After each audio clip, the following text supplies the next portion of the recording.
Ketika murid-murid Tuhan memberitakan kabar baik, memberitakan kerajaan Allah sudah dekat, dan mereka pun mulai menyembuhkan orang sakit, mengusir setan-setan dalam nama Yesus, maka disitulah Tuhan berkata, aku melihat iblis jatuh seperti kilat dari langit. Saudara ingin melihat keruntuhan iblis, ya, keruntuhan kerajaan iblis, beritakan Injil. Laksanakan apa yang menjadi perintah Tuhan. Shalom saudaraku, kita akan lanjutkan tentang pengutusan. Kita sudah belajar kemarin bagaimana ketika Tuhan itu mengutus ke-12 murid untuk mereka memberitakan kabar baik, dengan Tuhan memperlengkapi ke-12 muridnya itu dengan kuasa, ya, dengan eksosia atau otoritas, dan murid-murid pun berangkat melaksanakan apa yang menjadi perintah Tuhan. Dan saya percaya bahwa sebetulnya pola yang tertulis di dalam Alkitab ini tetap berlaku sampai hari ini. Jadi mari kita yang membaca, kita menerima akan apa yang menjadi perintah Tuhan itu, dan kita minta Tuhan lengkapi kami, dan setelah itu kita berangkat dan kita pun melakukan apa yang Tuhan perintahkan. Tentunya sambil kita menyadari bahwa kami butuh pimpinan Roh Kudus. Nah, hari ini saudaraku, saya ingin mengajak Anda untuk meneliti dari Injil Lukas. Kalau kemarin Injil Matius, sekarang Injil Lukas, di mana Yesus mengutus 70 murid. Kalau dulu yang kemarin itu 12 murid yang di Injil Matius, sekarang 70 murid. Jadi ini ring 2. Kalau ring 1 sudah diutus, kemudian ring 2-nya diutus 70. Berarti ada multiplikasi, saudara, ya. Jadi pekerja yang dikatakan tuayan memang banyak, tapi pekerja itu sedikit, ini sekarang bertambah. Tapi apa kata Tuhan? Mari kita lihat bahwa di hadapan 70 murid itu pun Tuhan tetap berkata, ini masih kurang, gitu ya saudara. Kita baca mulai ayat pertama. Kemudian daripada itu Tuhan menunjuk 70 murid yang lain, lalu mengutus mereka berdua-dua mendahuluinya ke setiap kota dan tempat yang hendak dikunjunginya. Katanya kepada mereka, jadi sebuah pesan disampaikan oleh Tuhan Yesus pada 70 murid itu. Tuayan memang banyak tetapi pekerja sedikit. Diulang lagi, saudara. Jadi pekerja yang 12 itu tentunya sedikit. Tapi setelah berkembang jadi 70 juga masih sedikit. Saudara, kalau kita dengar kata-kata Tuhan ini, mestinya kita berkata, Tuhan inilah aku, utuslah aku. Aku mau jadi pekerjamu Tuhan, gitu ya. Tuayan memang banyak tapi pekerja sedikit. Kemudian karena itu mintalah kepada Tuhan yang empunya tuayan. Tuhan memerintahkan kita untuk berdoa, meminta. Kita berdoa, Tuhan kirim penuai-penuai, supaya ia mengirimkan pekerja-pekerja untuk tuayan itu. Kirimkan lebih banyak pekerja lagi. Kemudian ayat 3, pergilah, sesungguhnya aku mengutus kamu seperti anak domba ke tengah-tengah serigala. Sadar saudaraku bahwa kita ini masuk ke tempat yang disebut banyak serigalanya. Dan kita ini adalah anak domba, oleh sebab itu kita butuh perlindungan Roh Kudus. Ayat 4, janganlah membawa pundi-pundi atau bekal atau kasut, dan janganlah memberi salam kepada siapapun selama dalam perjalanan. Saya menafsirkan ini, kalau kita diutus ke suatu tempat atau kepada siapa kita diutus, fokus. Jangan nyimpang ke kiri ke kanan, fokus. Setia pada apa yang menjadi perintah Tuhan untuk kita lakukan, gitu ya. Dan juga jangan terlalu memusingkan pundi-pundi, bekal atau kasut. Sudahlah, Tuhan perintahkan apa adanya kita berangkat. Nah kemudian ayat 5, kalau kamu memasuki suatu rumah, katakan lebih dahulu damai sejahtera bagi rumah ini.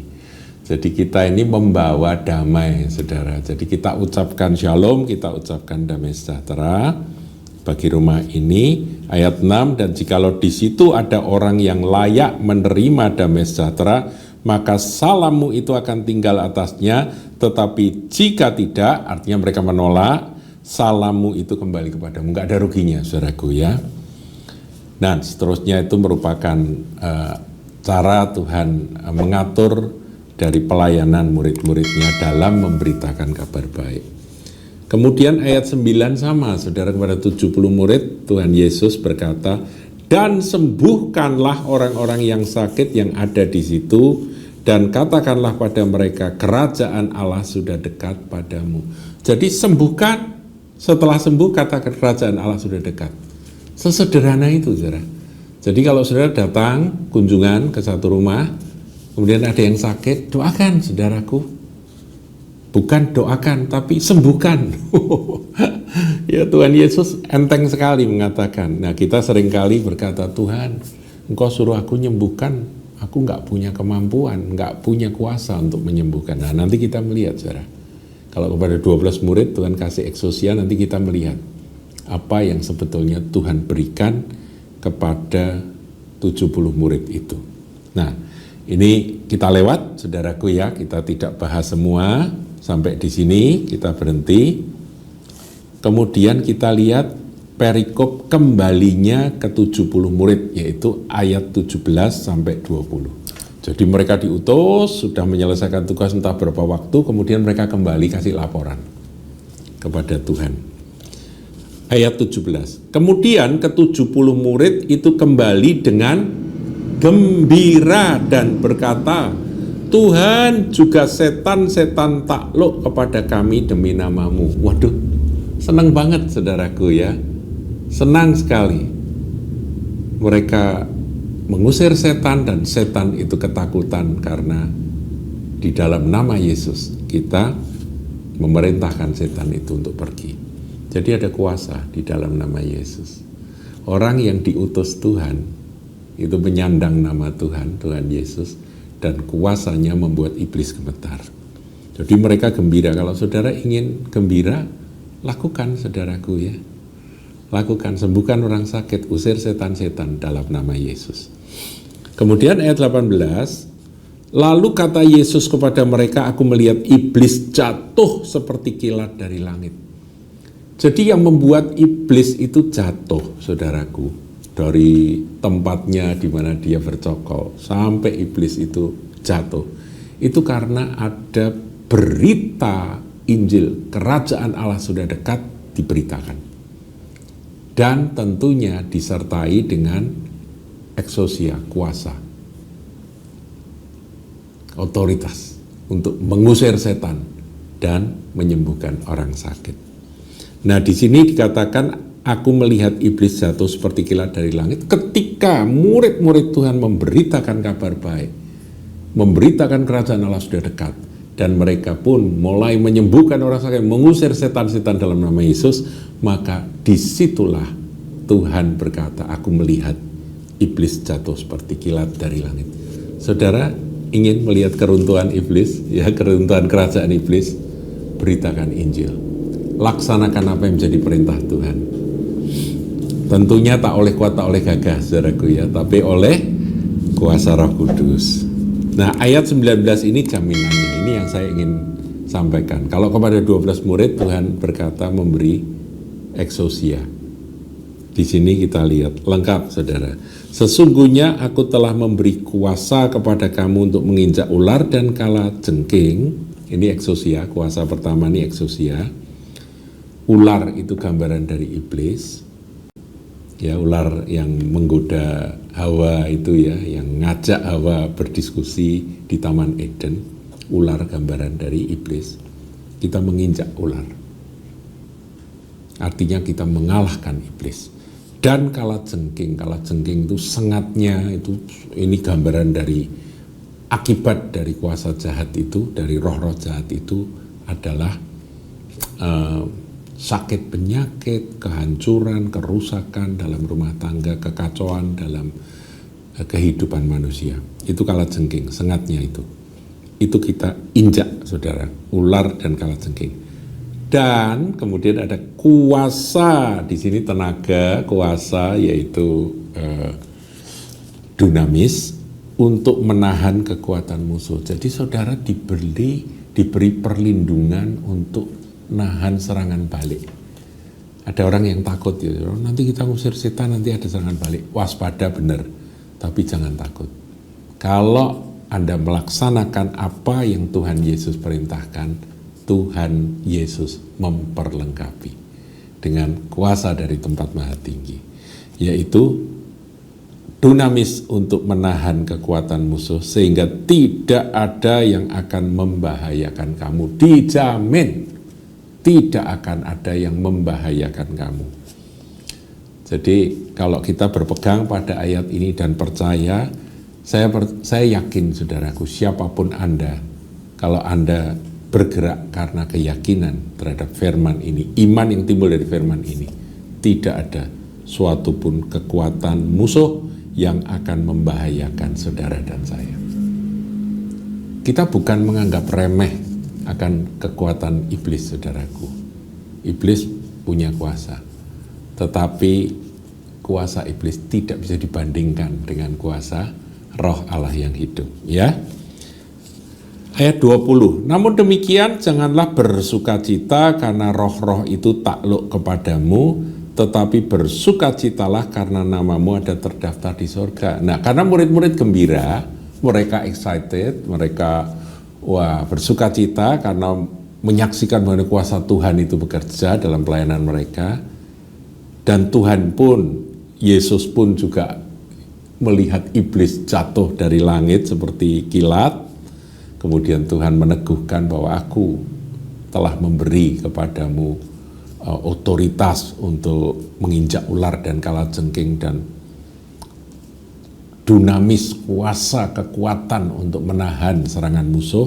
Tidak ada yang bisa membahayakan kamu, jaminan sampai. Kemudian Tuhan mengingatkan, tapi namun demikian janganlah bersukacita karena roh-roh itu takluk kepadamu, tetapi bersukacitalah karena namamu ada terdaftar di sorga. Jadi sukacita kita itu karena kita menjadi milik Kristus, kita menjadi anak-anak Bapa Surgawi. Nama kita terdaftar di sorga. Itulah sukacita kita. Jangan seperti kita merasa hebat kemudian gembira ya karena bisa ngusir setan gitu. Jangan demikian. Bisa menyembuhkan orang, ya saudara menumpangkan tangan orang sakit, orang sembuh, kemudian saudara menjadi gembira karena itunya. Itu bukan Tuhan katakan jangan itu, tapi karena namamu terdaftar di sorga. Itulah yang mestinya membuat kamu bersukacita. Tetapi saya ingin sampaikan sebuah rahasia, saudaraku. Ayat 21. Ini judul perikopnya, ucapan syukur dan bahagia. Pada waktu itu juga bergembiralah Yesus dalam Roh Kudus dan berkata, aku bersyukur kepadamu Bapa, Tuhan langit dan bumi, karena semuanya ini Engkau sembunyikan bagi orang bijak dan orang pandai, tetapi Engkau nyatakan kepada orang kecil, orang-orang sederhana yang percaya kepada Yesus dan mentaati perintahnya. Ya Bapa, itulah yang berkenan kepadamu. Ini ucapan syukur dari Tuhan. Tapi sebetulnya saya ingin mengajak Anda itu menggarisbawahi akan kalimat pada waktu itu juga, ya kalimat pertama dari ayat 21 ini, bergembiralah Yesus dalam Roh Kudus. Saudara ingin membuat Tuhan Yesus bergembira? Saudara rindu untuk menyukakan hati juru selamatmu, Tuhanmu, kekasihmu itu? Beritakanlah kabar baik, sembuhkanlah orang sakit, usir setan-setan di dalam namanya. Dan ketika itu terjadi, Tuhan bergembira. Karena Tuhan melihat iblis jatuh dari langit seperti kilat. Jadi, bagaimana membuat Yesus bergembira? Pergi, beritakan kabar baik bahwa keselamatan kerajaan Allah sudah datang. Dan orang-orang yang percaya kepada Yesus Kristus Juru Selamat akan diselamatkan. Sembuhkan orang sakit, usir setan-setan. Maka Yesus pun bergembira. Tuhan Yesus memberkati. Jangan lupa like, comment, share, dan subscribe channel GKBK Hal Semarang.